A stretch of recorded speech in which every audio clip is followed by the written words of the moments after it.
Children are perhaps the most vulnerable group of the society who, if not given proper guidance, support and protection, can easily fall a prey to illegal and unlawful practices without even being aware of that.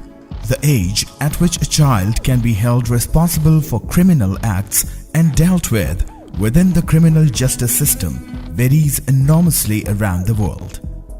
This is partly because of the fact that systems for dealing with young offenders differ significantly.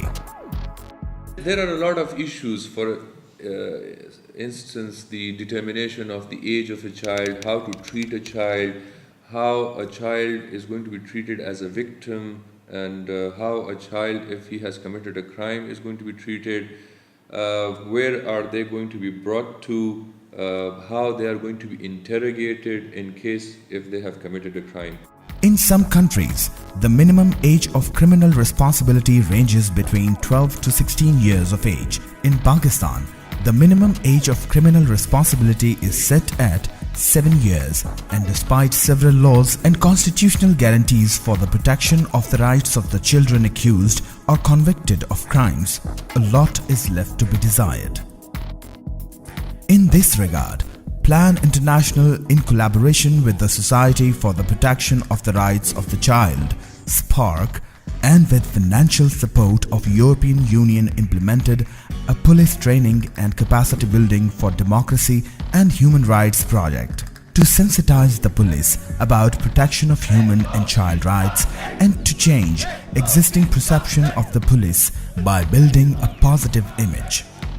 For this, a pilot project was initiated in Islamabad. Looking at this project, it was a 3-year project, which is about 36 months. Looking at the financial obligations which EC had, it's about 215,000 euro approximately. So it's not very big in terms of funding, but it's very big in terms of the impact that this project had in terms of police and changing the mindsets of police. So there was great expectations. I think that we have been able to show that dealing with police at different levels, all the way from the top level to actually the constables and the police women and police men, that we have been able to have a positive impact. During implementation of this project, partners worked closely with Islamabad Capital Police and National Child Protection Center.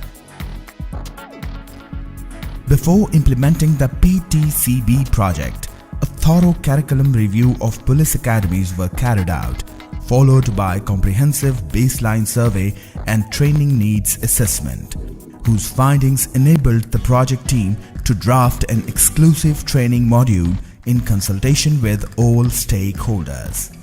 PTCB project was then divided into 6 components for its smooth and effective running.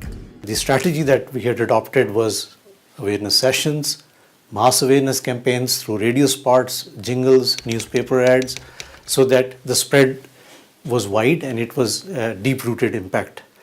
And the impact has been great, like the police overall has been sensitized on the duty that they have to the citizens of Islamabad on their human and child rights, and the public respects the police and respects the work that they're doing to impart the rights.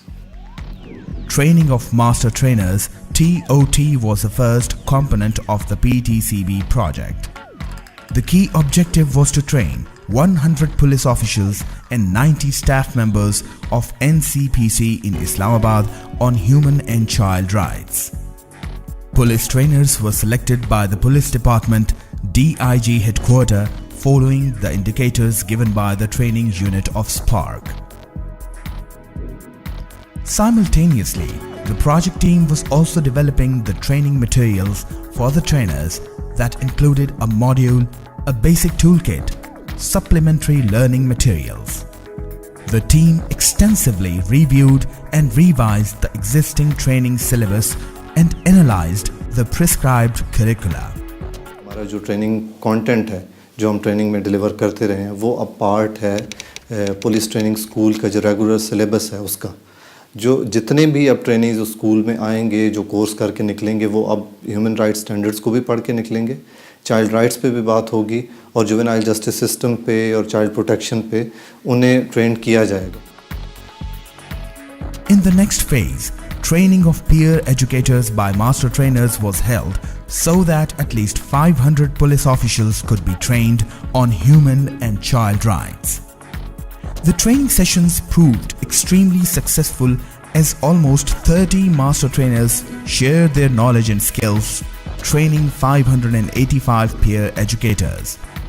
Most of the training sessions of the training modules were incorporated in the regular syllabus of PTS. The project team conducted an exposure visit for 20 selected master trainers and peer educators. A separate help desk for human and child rights protection was initiated at different police stations after the exposure visit. Sensitization sessions with ICT police force and the community members was the next step, whereby 5,000 ICT police officials were sensitized on human and child rights. At the end of the sessions, specially designed Child Rights Protector badges were given to all trained police officers to be worn on their uniforms. We also took another initiative in which we have developed new reporting rooms in the police station, which have different desks available, and which we have child protection desks. So if there are any such issues which pertains to children, those officers will be able to provide help. The project concluded with the national conference where more than 200 police officials, community members, children and other stakeholders participated. The conference was also meant to share the steps taken by the Islamabad Police in strengthening community police relationship and to introduce the master trainers and peer educators as child rights protectors. We hope that ultimately this project will lead to that the police have tools and knowledge so that then when they receive children they can do so in a more child-friendly manner that will be more in line with the rights of the child. A large number of trained officials were deputed to various police stations immediately after the completion of training.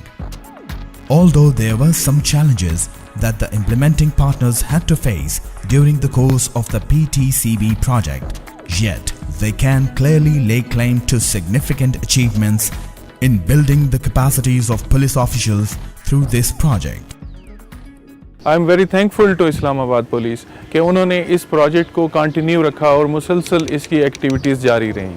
इसके अलावा जो police के officials का duty roster है वो भी काफ़ी busy होता है, लेकिन बावजूद इसके उन्होंने काफ़ी कोऑपरेट किया हमारे साथ और उनकी कोलैबोरेशन और कोऑपरेशन के बगैर ये बिल्कुल भी मुमकिन नहीं था।